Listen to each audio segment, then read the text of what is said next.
श्री शिवाय नमस्तुभ्यम। ओम नमः शिवाय। सोमवार का दिन भगवान शिव शंकर को समर्पित होता है। आज के दिन भक्त भोलेनाथ को प्रसन्न करने के लिए विशेष पूजा अर्चना करते हैं। तो वहीं कुछ लोग आज के दिन व्रत भी रखते हैं ताकि शिव जी की विशेष कृपा उन्हें प्राप्त हो सके। बाबा भोलेनाथ के आशीर्वाद के लिए आप भी सोमवार का व्रत रख रहे हैं तो व्रत की कथा अवश्य पढ़ें अथवा सुने तो आपको व्रत का पूरा फल अवश्य ही प्राप्त होगा और आपकी जो भी मनोकामना होगी वो भी अवश्य ही पूरी हो जाएगी। तो जैसा कि आज सावन का अंतिम सोमवार है तो आज हम सावन के अंतिम सोमवार की व्रत कथा सुनेंगे। तो वीडियो को पूरा देखिएगा बिना स्किप किए। तो चलिए कथा शुरू करते हैं। प्रेम से बोलो जय शिव शंभू। तो चलिए कथा शुरू करते हैं। एक समय की बात है, किसी नगर में एक साहूकार रहता था। उसके घर में धन की तो कोई कमी नहीं थी, लेकिन उसकी कोई संतान नहीं थी, जिस कारण वह बड़ा दुखी रहा करता था। पुत्र प्राप्ति के लिए वह प्रत्येक सोमवार का व्रत रखा करता था और पूरी श्रद्धा के साथ शिव मंदिर में जाकर भगवान शिव और माता पार्वती जी की पूजा किया करता था। उसकी भक्ति को देखकर एक दिन माता पार्वती प्रसन्न हो गईं और भगवान शिव शंकर से बोलीं कि उस साहूकार की मनोकामना पूर्ण कर दीजिए प्रभु। पार्वती जी की इच्छा सुनकर भगवान शिव ने कहा कि हे पार्वती, इस संसार में हर प्राणी को उसके कर्मों का फल मिलता है और जिसके भाग्य में जो लिखा हो वो उसे भोगना ही पड़ता है। लेकिन पार्वती जी साहूकार की भक्ति का मान रखना चाहती थीं, तो इसीलिए उन्होंने शिव जी से उसकी मनोकामना पूर्ण करने की इच्छा जताई और माता पार्वती के आग्रह करने पर शिव जी ने साहूकार को पुत्र प्राप्ति का वरदान तो दे दिया, लेकिन साथ ही यह भी कहा कि उसके बालक की आयु केवल 12 वर्ष ही होगी। माता पार्वती और भोलेनाथ की बात को सुनकर साहूकार को ना तो खुशी हुई और ना ही कुछ दुख हुआ। वह पहले की भांति शिव जी की पूजा करता रहा। कुछ समय के बाद साहूकार के घर में एक पुत्र का जन्म हुआ। जब वह बालक 11 वर्ष का हुआ तो उसे पढ़ने के लिए काशी भेज दिया गया। साहूकार ने पुत्र के मामा को बुलाकर उसे सारा धन दिया और कहा कि तुम इस बालक को काशी विद्या प्राप्ति के लिए ले जाओ और मार्ग में यज्ञ कराना। जहाँ भी यज्ञ कराओ वहाँ ब्राह्मणों को भोजन कराना और दक्षिणा देते हुए जाना। अब दोनों मामा भांजे इसी तरह यज्ञ कराते हुए ब्राह्मणों को दान दक्षिणा देते हुए काशी की ओर चल पड़े। रास्ते में रात्रि में एक नगर पड़ा जहाँ नगर के राजा की कन्या का विवाह हो रहा था, लेकिन जिस राजकुमार से उसका विवाह होना था वह एक आँख से काना था। राजकुमार के पिता ने अपने पुत्र की काना होने की बात छुपा रखी थी। ये उनकी एक चाल थी। साहूकार के पुत्र को देखकर उनके मन में एक विचार आया। उन्होंने सोचा कि क्यों न इस लड़के को दूल्हा बनाकर राजकुमारी से विवाह करा दूं। विवाह के बाद इसको धन देकर विदा कर दूंगा और राजकुमारी को अपने नगर लेकर आऊंगा। लड़के को दूल्हे के वस्त्र पहनाकर राजकुमारी के साथ विवाह करा दिया गया, लेकिन साहूकार का पुत्र ईमानदार था। उसे यह बात न्याय संगत नहीं लगी।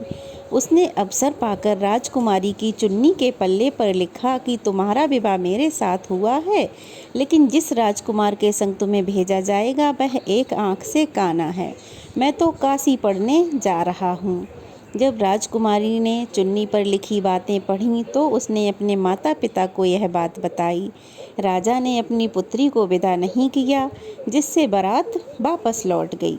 दूसरी ओर साहूकार का लड़का और उसका मामा काशी पहुँचे और वहाँ जाकर उन्होंने यज्ञ किया। जिस दिन लड़के की आयु 12 साल की हुई उस दिन यज्ञ रखा गया। लड़के ने अपने मामा से कहा कि मेरी तबीयत कुछ ठीक नहीं है। मामा ने कहा कि तुम अंदर जाकर सो जाओ। शिव जी के वरदान अनुसार कुछ ही देर में उस बालक के प्राण निकल गए। मृत भांजे को देख उसके मामा ने विलाप करना शुरू कर दिया। संयोगवश उसी समय शिवजी और माता पार्वती उधर से निकल रहे थे। पार्वती ने भगवान से कहा कि स्वामी, मुझे किसी के रोने का स्वर सुनाई पड़ रहा है जो मुझसे सहन नहीं हो रहा। आप इस व्यक्ति के कष्ट को अवश्य दूर करें। जब शिवजी मृत बालक के समीप गए तो वह बोले कि यह तो उसी साहूकार का पुत्र है जिसे मैंने 12 वर्ष की आयु का वरदान दिया था। अब इसकी आयु पूरी हो चुकी है। लेकिन मातृभाव से विभोर माता पार्वती ने कहा कि हे महादेव, आप इस बालक को और आयु देने की कृपा करें, अन्यथा इसके वियोग में इसके माता पिता भी तड़प तड़प कर मर जाएंगे। माता पार्वती के आग्रह करने पर भगवान शिव ने उस लड़के को जीवित होने का वरदान दिया। शिवजी की कृपा से वह लड़का जीवित हो गया। शिक्षा समाप्त करके लड़का मामा के साथ अपने नगर को चल दिया।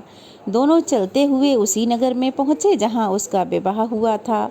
उस नगर में भी उन्होंने यज्ञ का आयोजन किया। उस नगर में वह यज्ञ करा रहा था तो उसके ससुर भी वहां आ पहुँचे और उन्होंने उस लड़के को पहचान लिया और फिर वह उसे आग्रह करके अपने महल में ले गए। वहां ले जाकर उसकी खूब खातिरदारी की और फिर अपनी पुत्री को उसके साथ विदा कर दिया। इधर साहूकार और उसकी पत्नी भूखे प्यासे रहकर बेटे की प्रतीक्षा कर रहे थे। उन्होंने प्रण कर रखा था कि यदि उन्हें अपने बेटे की मृत्यु का समाचार मिला तो वह भी प्राण त्याग देंगे, परंतु अपने बेटे के जीवित होने का समाचार पाकर वे दोनों बेहद प्रसन्न हुए। उसी रात भगवान शिव ने व्यापारी को स्वप्न में आकर दर्शन दिया और कहा, हे व्यापारी, मैंने तेरे सोमवार के व्रत करने तथा व्रत कथा सुनने से प्रसन्न होकर मैंने तेरे पुत्र को लंबी आयु प्रदान की है। यह सुनकर साहूकार तो बड़ा प्रसन्न हुआ। यह सारा स्वप्न का वृतांत उसने अपनी पत्नी को सुनाया। अब तो वे दोनों पति पत्नी बहुत खुश हुए।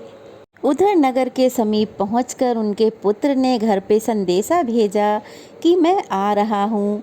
जब अपने पुत्र और पुत्र वधू को साथ आता देख व्यापारी और उसकी पत्नी बहुत खुश हुए और उनका घर परिवार संपन्न हो गया, पूरा हो गया।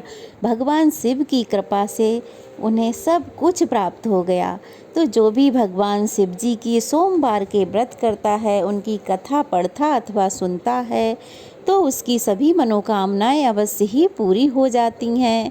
उसके घर में, उसके जीवन में किसी भी चीज़ की कोई भी कमी नहीं रहती है, क्योंकि भगवान शिव तो भोलेनाथ हैं, वो तो बहुत कम भक्ति में ही प्रसन्न हो जाते हैं। तो यह थी सावन सोमवार के 5वें सोमवार की व्रत कथा।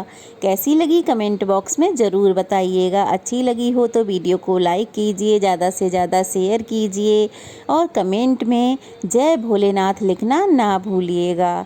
तो चलिए फिर मिलते हैं, तब तक के लिए श्री शिवाय नमस्तुभ्यम। जय भोलेनाथ। भोलेनाथ की कृपा सदा हम सब पर बनी रहे।